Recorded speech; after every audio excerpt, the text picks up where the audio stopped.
In these days leading up to Thanksgiving, we're going to be covering two Psalms, Psalms 9 and 10. They actually go together in some ways, and some people think that they were one psalm entirely that were split up somewhere along the way. We'll talk about why that is on Thanksgiving Day, so make sure you come and watch that one too. But for now, we're going to focus on Psalm 9 in particular. Psalms 9 and 10 really together are really good for Thanksgiving because we see the psalmist giving thanks, praising God for different things, praising God for victory after enemies were pursuing him in Psalm 9, praising God that things turned out well when they were being threatened by some different people in Psalm 10. So they're good psalms for Thanksgiving. In particular, Psalm 9 is interesting because it's the psalmist praising God after the victory has been won, and talks about what the enemy was doing to them and how they were oppressing them and what was going on. But then there's a cool line in verse 6 that says, "The memory of them has perished." The memory of them has perished. He's talking about the enemies. The memory of them has perished. Like there's no memory of the enemies who were pursuing them, no memory of what they were trying to do to them, no memory of the pain they inflicted on them. It's just gone. That reminds me of the account in Daniel chapter 3 with Shadrach, Meshach, and Abednego, the three men in the fiery furnace. An interesting line in there. They were ordered by King Nebuchadnezzar to, when they heard all the music, to bow down to the statue, but they didn't. They refused, and anyone who didn't do that was going to be thrown into the fiery furnace, and they were thrown into the fiery furnace in the middle of the blazing fire that was heated 7 times hotter, so hot that the people who threw them in died on the spot because they couldn't endure the heat.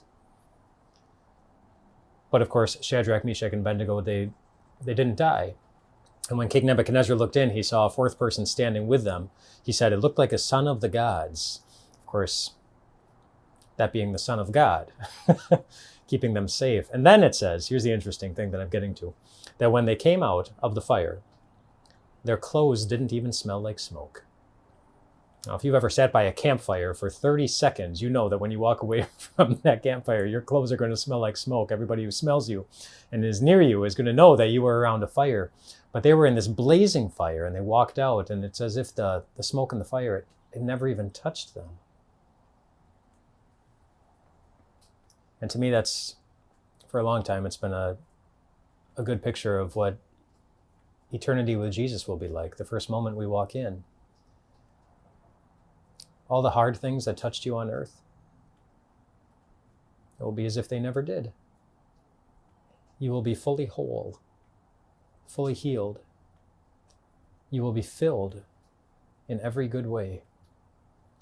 And there's a particular way that Psalm 9 alludes to. You might know that with some of the Psalms, there are introductory words to the Psalms.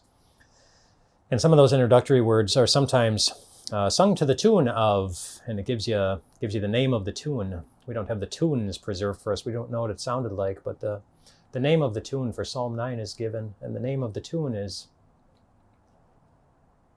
"The Death of a Son."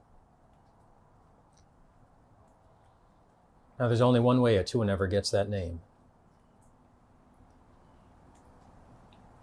Someone had an experience that I know some of you have. Someone died. And you know that death is our enemy too. It hurts us. It scars us. Leaves us wounded with big holes in our hearts. Brings us down in ways that nothing else does. But that's why the message of Psalm 9 is such a blessing. Because that's an enemy whose memory, well, it will not exist one day. And the wounds that it created, it will be as if you never carried them. That's the promise of what's coming.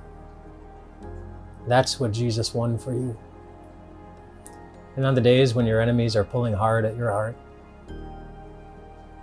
remember the death of God's Son and what it means for you.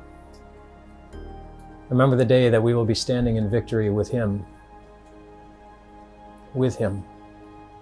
fully whole, fully healed, fully all together again. We will.